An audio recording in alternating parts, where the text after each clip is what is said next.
साझेदारी का मतलब ये है कि शेयरिंग करेगा, मैंने ये पार्ट उसका भी होगा, ये पार्ट उसका भी होगा। तो ये लोग काफ़ी समझदार रहते हैं, झगड़ा नहीं करते हैं, ये दोनों एक दूसरे का इस्तेमाल करते रहते हैं। तो इसमें क्या होता है कि दो एटमों के दरमियान इलेक्ट्रॉन की आपसी अब साझेदारी कैसे होती है, ये जस्ट इसके फॉर्मेशन में इजीली अंडरस्टैंड, इजीली तुम लोग समझ पाओगे। It is not too tough, ये ज़्यादा टफ नहीं है। कोवैलेंट बॉन्ड जैसे इसका डेफिनेशन एग्जाम में आता है, दो एटम के बीच में इलेक्ट्रॉन्स की साझेदारी की वजह से जो कंपाउंड बनता है उसको हम लोग कोवैलेंट कंपाउंड कहते हैं। ओके, अच्छा, उसके बाद जो है ये कितने टाइप के कोवैलेंट बॉन्ड हो सकते हैं, ये अगर इलेक्ट्रॉन की साझेदारी पे डिपेंड करें कि कितने जोड़े ये शेयर हुए हैं, इस पर हम लोग इसको 3 हिस्सों में बांट सकते हैं टाइप्स ऑफ कोवैलेंट बॉन्ड को।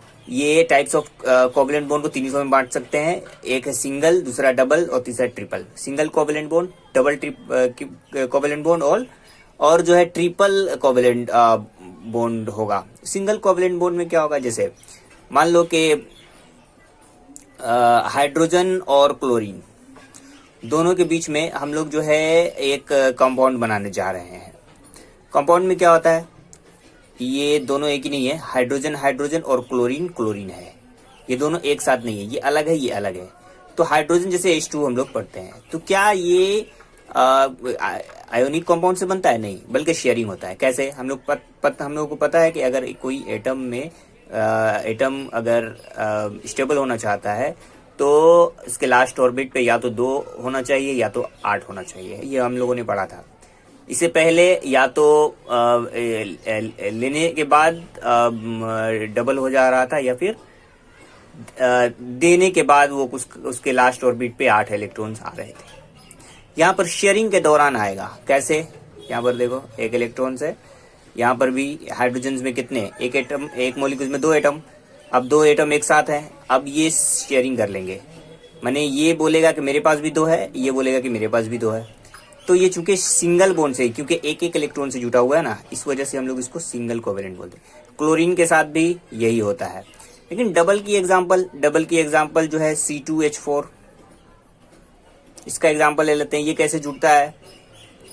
क्योंकि कार्बन की वैलेंसी 4 होती है, तो इसका 4 2 इधर गया, कितना बचा? इधर 2, और 2 हाइड्रोजन का ले लिया, इधर इसका 2 लगा हुआ है। तो इसको अगर हम बनाने की कोशिश करें तो कैसे बनाएंगे? इसको हम बनाने की कोशिश करें तो बनाएंगे इस तरह, 1 2 3 4। ओके, अब देखो, इस 2 को एक तरफ कर लेते हैं, इसको हटा देते हैं। यहाँ पे एक हाइड्रोजन लगा दिए, यहाँ पर एक हाइड्रोजन लगा दिए। अब जो है एक C को 4 चाहिए, इधर 2 ले लिया, इधर 2 बाकी है, तो एक हाइड्रोजन इधर दे दिए, एक हाइड्रोजन इधर दे दिए। तो 2 हाइड्रोजन 2 कार्बन, 2 हाइड्रोजन 2 इधर 2 और इधर 2 2 4, इधर भी 4, मतलब C2H4 मेरा बन गया। तो यहाँ पर चूंकि एक एक इलेक्ट्रॉन से शेयरिंग नहीं हुई है, 2 इलेक्ट्रॉन से शेयरिंग हुई है, तो इसको डबल कोवैलेंट बोलते हैं। सिमिलरली ट्रिपल कोवैलेंट होता है, जबकि नाइट्रोजन का फॉर्मेशन होता है, यहाँ पे ट्रिपल कोवैलेंट यूज किया जाता है। उसका सिर्फ नाम याद रखना, जो इससे पहले था उसका नाम था एथिलीन और अभी इसका नाम है एसीटेलिन। ठीक है, यहाँ पे ट्रिपल देखो, हाइड्रोजन 2 था, क्योंकि 2 बॉन्ड खाली था। अब एक और लाएंगे तो एक एक हाइड्रोजन को निकलना पड़ेगा, तो एक एक हाइड्रोजन निकल जाएगा, 2 था, एक एक हो गया। ठीक है, तो ये था कोवैलेंट बॉन्ड का जैसे टाइप कितने होते हैं। तो 3 टाइप होते हैं कोवैलेंट बॉन्ड, और का डेफिनेशन हम लोगों ने पढ़ा, और टाइप्स ऑफ कोवैलेंट। अब इससे पहले जो इसके प्रॉपर्टीज हैं, इसके प्रॉपर्टीज में आते हैं, जो कि इस किताब में सबसे पहले ही दे चुका था, जो कि सही बात नहीं है। इसमें 2 चीज पढ़ेंगे, फिजिकल और केमिकल। ठीक है, केमिकल मेरे ख्याल से लास्ट चैप्टर में आएगा, आयोनिक ऑर्गेनिक कंपाउंड बोल के एक चैप्टर होगा।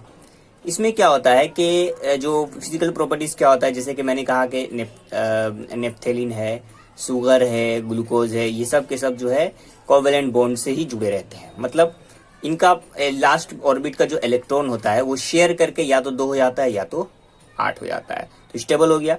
जैसे ही स्टेबिलिटी आ गया तो शेयरिंग की वजह से आया ना, और शेयरिंग की वजह से बना है कंपाउंड, तो उसका नाम क्या रखेंगे? Covalent compound. अब नेप्थेलिन की बात करें, नेप्थेलिन क्या होता है? अब देखो इस टाइप से इसमें से क्वेश्चन शॉर्ट क्वेश्चन में बहुत ज्यादा पूछता है, यहाँ से क्वेश्चन शॉर्ट क्वेश्चन में आएगा या फिर टिक आउट या फिर एमसीक्यू में आ सकता है।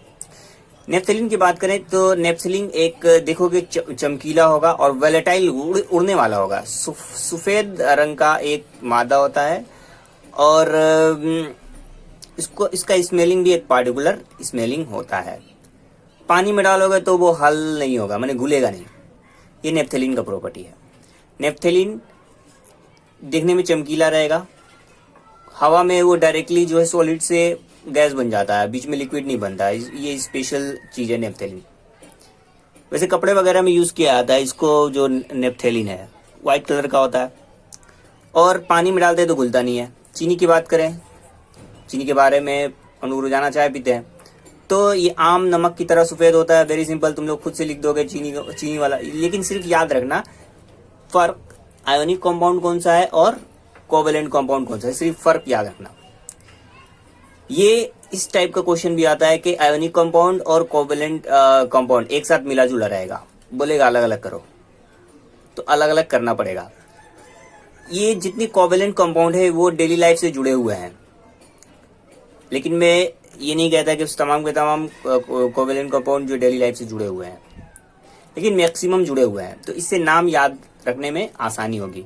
कोवेलेंट कंपाउंड डेली लाइफ से जुड़े हुए रहते हैं। ग्लूकोज हम लोग इस्तेमाल करते हैं घरों में। ये क्या होता है? एक नामियाती मुरक्कब है। कैसा पाउडर होता है? व्हाइट पाउडर है, पानी में अल्पजीर होता है, तभी तो पीते हैं। तो ये इजी है, ये तुम लोग जो है खुद से भी पढ़ लोगे। अब कोवेलेंट कंपाउंड होता है वो जो एक कोवेलेंट बॉन्ड कैसे बनता है? इलेक्ट्रॉन के शेयरिंग की वजह से बनता है। कोवेलेंट कंपाउंड क्या होता है? अगर दो या दो से ज्यादा किसी एलिमेंट्स के एटम्स में अगर इलेक्ट्रॉन का जो कंपाउंड बनता है इलेक्ट्रॉन के शेयरिंग की वजह से बनता है, तो उस तरीके के कंपाउंड को हम लोग कोवेलेंट कंपाउंड कहते हैं। ओके, अच्छा, कोवेलेंसी किसे कहते हैं? जब एटमों के जरिए जो इलेक्ट्रॉन की जितनी भी तादाद से शेयरिंग होता है तो उसको कहते हैं कोवेलेंसी। ओके, जैसे कि हम लोगों ने इससे पहले देखा कि नाइट्रोजन में 3 बॉन्ड है। नाइट्रोजन में 3 बॉन्ड है, इसका मतलब ट्रिपल कोवेलेंट है। इसका मतलब ये है, ये कोवेलेंसी कितनी है? कोवेलेंसी 3 है। ओके, क्लोरीन में हम लोगों ने देखा था या फिर हाइड्रोजन में हम लोगों ने देखा था कि 1 बॉन्ड है। मतलब कि बॉन्ड से हम पहचान लेंगे इसका वैलेंसी 1, इसका वैलेंसी 2, इसका वैलेंसी 3। इसका एग्जांपल हम लोगों ने सिंगल कोवेलेंट बॉन्ड और डबल कोवेलेंट बॉन्ड और ट्रिपल कोवेलेंट बॉन्ड के नाम से हम लोगों ने पढ़ा था। तो कोवेलेंसी क्या है? जो नंबर ऑफ बॉन्ड जितने हैं, या यूं कहें कि इलेक्ट्रॉन की जितनी साझेदारी होती है, जितने नंबर ऑफ इलेक्ट्रॉन की साझेदारी होती है, तो उसको बोलेंगे कोवेलेंसी। ओके, जितनी की साझेदारी होती है। अच्छा, अब इसके कोवेलेंट बॉन्ड के प्रॉपर्टीज में फिजिकल प्रॉपर्टीज और अलग अलग करके ये दे दिया। मेल्टिंग पॉइंट क्या है, इससे पीछे एग्जाम्पल दिया हुआ था। ओके, इससे पीछे एग्जाम्पल और उस अलग अलग कोवेलेंट बॉन्ड का प्रॉपर्टीज दिया हुआ था, फिजिकल प्रॉपर्टीज। यहाँ पे उसके मेल्टिंग पॉइंट्स, उसका बॉइलिंग पॉइंट्स की बात करेंगे और पानी में सॉल्व होता है कि नहीं इसके बारे में हम लोग बात करेंगे। सबसे पहले फिजिकल स्टेट के बारे में हम लोग जानेंगे कि ये आम दर्जा हरारत पर गैस या रकीक होता है, लेकिन सबकी बात नहीं कर रहा है। जैसे कि हम लोगों ने देखा था सॉलिड है, कौन सा? नेप्थेलिन। ठीक है, असल में तीनों हालतों में पाया जाता है, सॉलिड, लिक्विड, गैस, तीनों में पाया जाता है। इलेक्ट्रिक कंडक्टिविटी नहीं, इलेक्ट्रिक कंडक्टिविटी नहीं करे, उससे इलेक्ट्रिसिटी पास नहीं होता है, ये बात याद रखना। लेकिन एक चीज को छोड़कर, वो है ग्रेफाइट, जो बैटरी में यूज किया जाता है, ब्लैक कलर का होता है। ग्रेफाइट को छोड़कर जितने सारे कोवेलेंट कंपाउंड है वो तमाम के तमाम जो है वो बिजली के नाकस मौसिल है। Melting point and boiling point के बारे में बात करते हैं कि कोवेलेंट जो कंपाउंड होते हैं उसका नुक्ता पिघलाव और नुक्ता उबाल दोनों ही कम होता है। और हल पजीरी के मामले में हमने को तो देखा था कि जो है कोवेलेंट मुरक्कब पानी में नाहाल पजीर होते हैं। ओके, तो आज इस वीडियो में इतना ही। हम लोग नेक्स्ट बात करेंगे इसके बाद कैसे असल में फॉर्मेशन होता है, उसके बाद ज़्यादा इस चैप्टर में नहीं है। ओके, अगर कोई क्वेश्चन हो तो you can ask me, okay, in my comment box और directly through my WhatsApp. Okay, thank you.